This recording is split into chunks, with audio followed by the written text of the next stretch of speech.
The one who came on Saturdays. My name is Edie Usher. I'm 29 years old. And last Christmas, my father looked me in the eyes and called me an idiot because I kept a gift from my grandmother. The gift was a check for $5 million.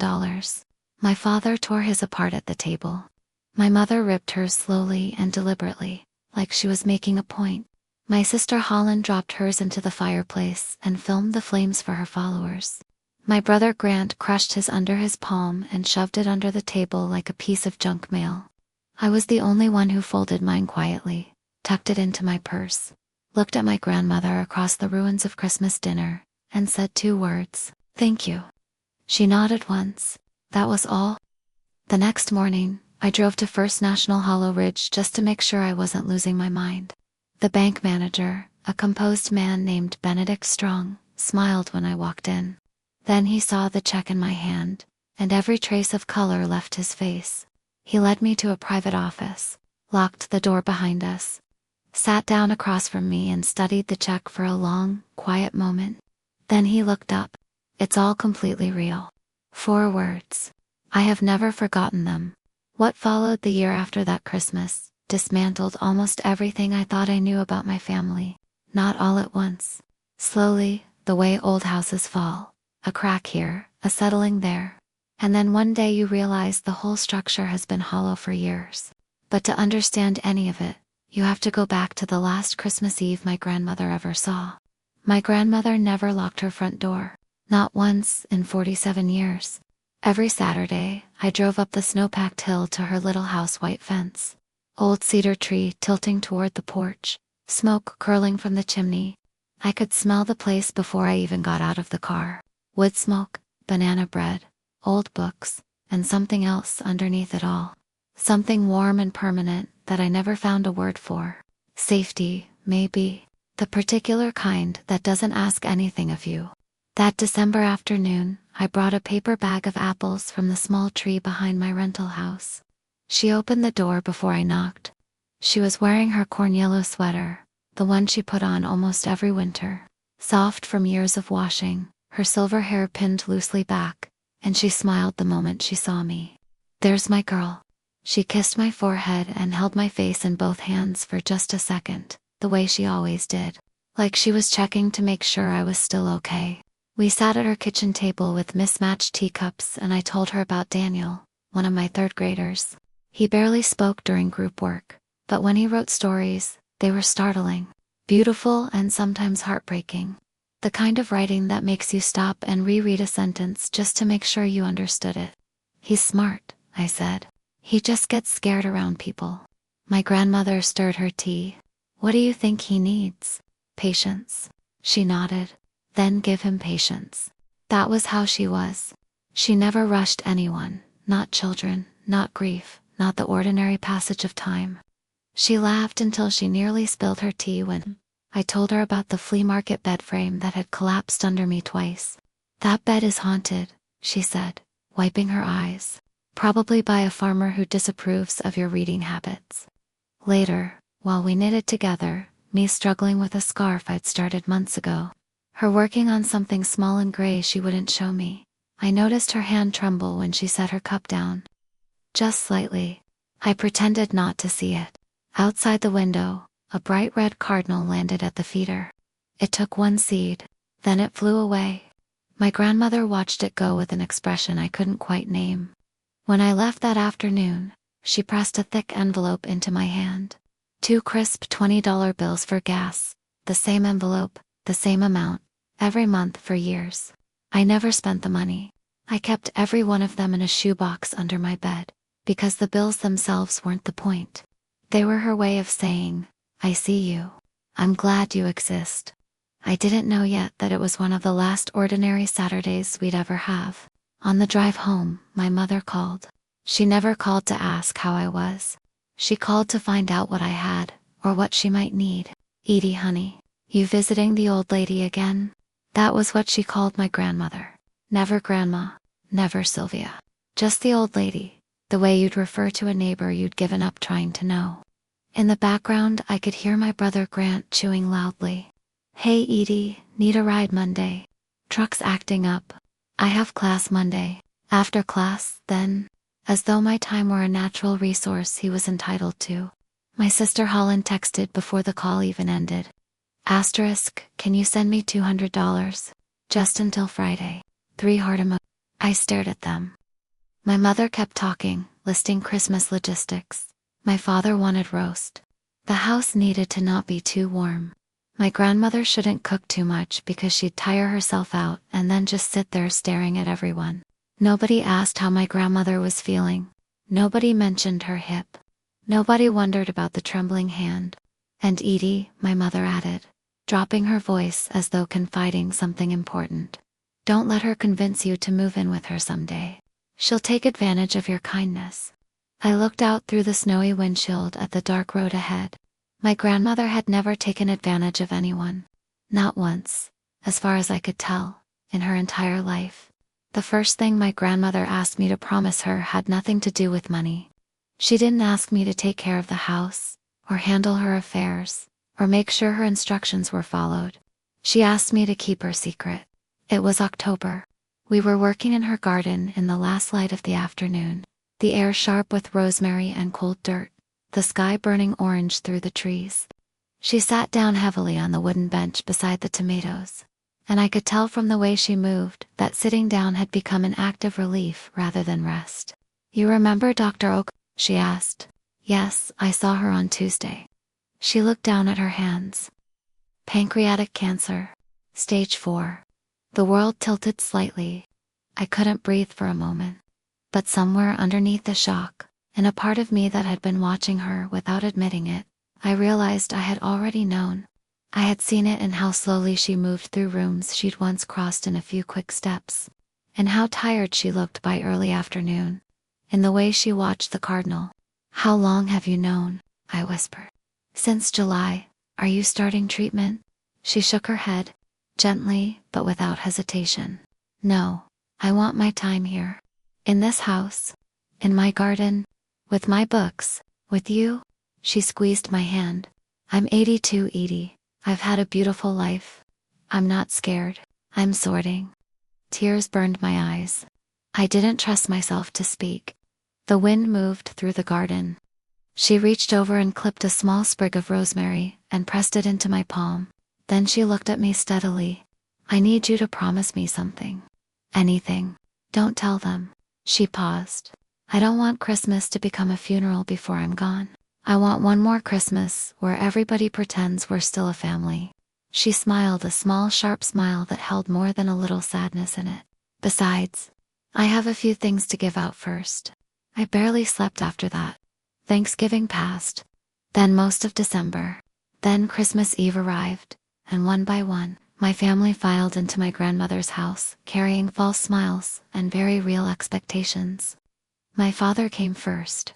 Richard Usher, tall, loud, the kind of man who enters a room as though he owns it, and spends the rest of the evening proving it. He stomped snow off his boots, opened the refrigerator without asking, and immediately started complaining about the drive. My mother followed close behind, performing sweetness asterisk oh Sylvia. The tree is just adorable asterisk, while her eyes moved slowly around the room. My brother Brad arrived with a new girlfriend who looked uncomfortable from the moment she walked in and never quite stopped. His first words to me, still teaching kids, when are you getting a real job? He laughed. It wasn't a joke. Holland came last, phone already raised. Christmas vibes, she said to her followers, filming the fireplace. She barely hugged our grandmother.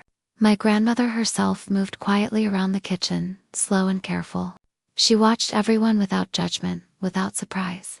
She had, I think, a very clear picture of exactly who each person in that house was. She had simply decided to let it play out one more time. Her closest friend, Margaret, stopped by briefly with honey from her farm. Before leaving, Margaret caught me in the hallway and leaned close. You know, you're the only one she talks about, she whispered. Every Saturday she tells me about you. I didn't know what to say to that. Dinner came and went. The radio played old Christmas songs. The turkey was good. The wine went quickly.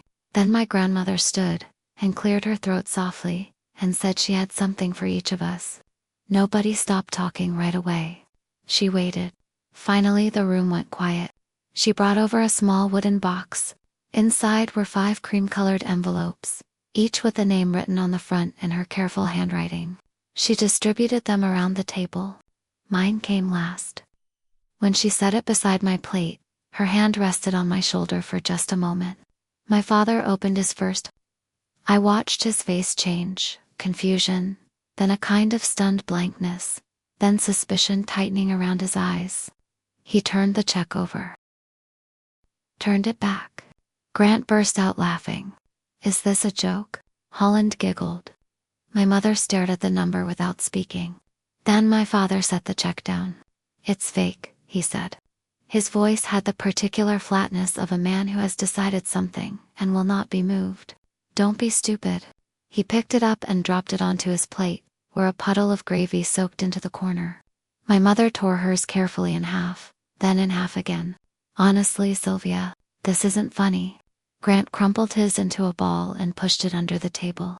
Holland stood, made a small ceremony of walking to the fireplace, and let hers fall into the flames while her phone captured every second. The paper curled, darkened, and was gone. My grandmother watched all of it without flinching. Then she looked at me. I unfolded the envelope. I looked at the check. I folded it again and placed it into my purse. Then I looked at her. Thank you, Grandma. She nodded once. I drove home through heavy snow, both hands on the wheel, heart going too fast. At home, I put the check on the kitchen table under the yellow lamp and looked at it for a long time. The paper felt solid, substantial, real in a way that frightened me. I turned it over. On the back, in blue ink, in her familiar handwriting, asterisk for the one who still comes on Saturdays. I sat down on the kitchen floor and cried. The next morning I drove to First National Hollow Ridge. I told myself, I only wanted to verify it, that there had been some mistake, that this was all some elaborate misunderstanding that would be gently corrected by a patient bank employee. Benedict Strong smiled when I came through the door. Then he saw the check and went pale. He walked me to a private office, locked the door, sat across from me and looked at the check for a long time, the way a person looks at something they have been waiting for. Your grandmother came here in November, he said quietly. She moved funds into a special account. I personally prepared these checks. He looked up. It's real. All of it, a pause. And this is only part of it. There's more. There's a lawyer who will contact you. He folded his hands on the desk. Your grandmother was an extremely wealthy woman. Edie, I walked out of that bank with $5 million in an account bearing my name in the cold. Vertiginous feeling that the ground beneath my life had just shifted permanently. I drove straight to her house. She was in the kitchen drinking coffee, exactly as she always was. When I walked in, she looked up without surprise. You went to the bank, she said. Yes. Was Benedict kind? He looked terrified. She smiled faintly and gestured at the chair across from her. Then she told me everything. My grandfather had left her money when he died. She had invested it carefully, read voraciously, learned quietly, made patient and deliberate decisions over the course of decades, and watched it grow into something that would have astonished the rest of the family. More than $40 million, accumulated in plain sight while everyone looked past her. Nobody knew because nobody had ever asked. She looked at me across the kitchen table. I didn't give them money on Christmas Eve, she said. I gave them a chance. I waited, a chance to ask why.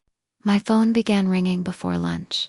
Texts, voicemails, a mounting crescendo of panic and fury. Holland begged for her check back. Grant called twice and left a message accusing me of stealing family money. My mother cried dramatically into voicemail.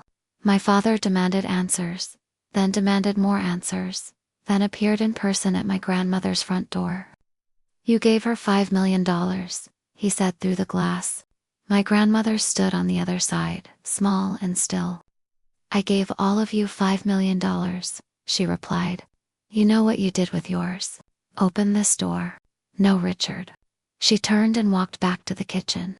And then, for the first time in 47 years, she locked the front door. My father stood on the porch in the cold. Through the window I watched him standing there, and for just a moment I saw something on his face that wasn't anger, something older and more bewildered. Then it closed over again. My grandmother sat down, picked up her toast, and said quietly, "Well, that's begun." A few weeks into the new year, she slipped on the ice while filling the bird feeder. By the time Margaret found her, she'd been outside in the cold for nearly 40 minutes. The hospital wanted to keep her. She refused. She chose hospice care at home, in her own bedroom, surrounded by her books and her garden and the sound of the cardinal at the feeder outside the window. I moved into the spare room. I took leave from school. Every night I read to her. Sometimes she fell asleep sometimes she corrected my pronunciation with a crisp precision that made me laugh. Sometimes she simply held my hand, and we sat in the particular quiet that only belongs to rooms where someone is close to leaving. One evening she pressed a brass key into my palm. "When the lawyer asks," she said softly, "give him this. What does it open? You'll see." She died early on a cold February morning. The house became very quiet. I held her hand until it cooled. Outside, the cardinal came to the feeder. One seed, then it was gone. I called Margaret. Then I called my father. He was emotional for one brief moment. Genuinely, I think, or as genuinely as he knew how to be. Then my mother took the phone. "When is the funeral?" she asked. "I have something planned next week." My grandmother had left precise instructions. No eulogy from my father. Her yellow sweater. A poem, read by me. Everyone wept loudly at the service. Holland filmed portions of it for her followers. I didn't cry until that night, when the house had finally emptied, and I was alone with her things and the particular silence left behind by someone who had filled a space in a particular way, for a very long time. The fighting started before the cemetery workers had finished their coffee. My father called the lawyer that same afternoon. Grant came to my house and stood in my doorway, demanding to know who was getting the house. My mother phoned 3 times. Holland posted something online about family and loss and the importance of honoring our elders, which I did not read past the first sentence. The official reading of the will took place 2 weeks later in Halverson's office. We sat around a long table. The clock on the wall ticked steadily. My father looked impatient. My mother looked nervous. Holland kept checking her phone. I looked at my hands. Halverson read through the smaller bequests first: charitable donations, gifts to friends, a specific instruction about the cedar tree. Then he reached the main estate. "The remaining estate," he said, without particular drama, "including the home, land, investments, and personal assets valued at approximately $40 million, is left entirely to Edie Rosemary Usher." Silence. Pure, ringing silence. Then my father's chair scraped back. "Is this a joke?" "No," Halverson said. "It's a legal document." Halverson continued reading. My grandmother's words, in her careful handwriting, had been included in the will. Asterisk, "She is the only one who visited me for love and not obligation. She came every Saturday expecting nothing." My father sat back down. His face had gone a peculiar shade of pale. Grant stared at the table. Holland slowly raised her phone. The lawsuit arrived 4 days later. Undue influence. They claimed I had manipulated a dying woman into leaving me her estate. I read the document in my kitchen and laughed. Not because any of it was funny, but because the alternative was something louder and less contained. Halverson agreed to represent me without charge. "Your grandmother trusted me for decades," he said. "I intend to honor that." The months before the hearing were the most grueling of my life. Holland produced a series of videos about betrayal and family wounds that her followers received warmly. Grant's texts ranged from threatening to pleading, sometimes within the same day. My father organized family meetings I declined to attend. My mother left voicemails that oscillated between accusations and a strange, exhausted grief. I went back to teaching because my students needed stability, and honestly, because I needed them too. Daniel hugged me the first morning I walked back into the classroom. He didn't say anything. He just hugged me and went back to his seat. That small gesture nearly broke me open. In May, Halverson helped me open the safe my grandmother had left behind. Inside were medical records documenting her mental fitness in the months before her death. Careful legal correspondence. Copies of every major financial decision she'd made, annotated in her handwriting. And a journal? Every page was a Saturday. Every single one, going back years. Edie came tired today. Brought apples. We laughed about the pie that didn't set. Edie cried during the story. I held her hand. Edie seems lighter this week. Something good happened at school. Hundreds of entries. She had recorded every visit. Everyone. I sat on her bedroom floor and cried for a long time. Not about the money. Not about the lawsuit. Not about any of the ugliness that had accumulated since Christmas.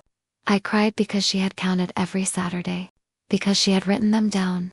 Because she had wanted to remember. The court hearing came in October. Dr. O'Coffer testified that my grandmother had been fully mentally capable. Margaret testified that no one on earth could have manipulated Sylvia Usher into doing anything she didn't want to do. And that the suggestion was, in her word, absurd. Then I took the stand. The opposing attorney asked me many questions, most of which I answered simply and honestly. Then, near the end, he asked the one that mattered. Why do you think she left you everything? I looked at the judge. I looked at the empty seat beside Margaret. Then I answered, because I came on Saturdays. That was all I had. It was also the truth. The judge ruled in my favor. The lawsuit was dismissed. Outside the courthouse, my father lost what remained of his composure. You are the worst daughter I have ever had, he shouted. A reporter standing nearby wrote it down. A small-town newspaper printed it the following week. Small towns have long memories, especially for ugliness. In the year that followed, things in my family came apart the way they tend to when the pressure holding them together is removed. My father lost his job. My mother's spa shed customers until it couldn't sustain itself. Grant's business failed. Holland's marriage ended when her husband discovered the extent of debt she'd hidden from him. One by one, the structures they had built, the ones that looked solid from the outside, revealed how hollow they'd been. Through all of it, I kept finding things. The most important one was a small notebook hidden beneath a drawer in my grandmother's desk. She had never mentioned it. I nearly missed it entirely. Inside was a list. Every year, going back decades. Milk programs for local schools.